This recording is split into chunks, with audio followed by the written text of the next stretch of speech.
என் அம்மா காவேரி பிறந்த வீடு வாணியம்பாளையம், மழவராயனூர். என் அம்மாவினுடைய தாய் வீடு அவர்கள் பிறந்து வளர்ந்த வீடுங்க.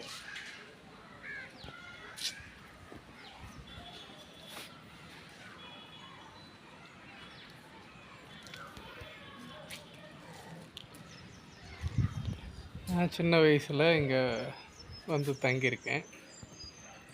தாய் மாமன் வீடு. அந்த பக்கம் புளிய மரம் இருக்கும், உலக்குடம் அந்த பக்கம் இருக்கும், வயல்வெளியில் அந்த பக்கம். அப்படி தான்.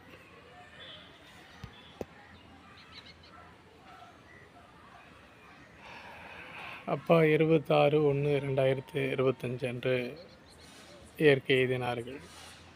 முண்டியம்பாக்கம் அரசு மருத்துவமனையில். விழுப்புரம் அரசு மருத்துவக் கல்லூரி மற்றும் மருத்துவமனையில்.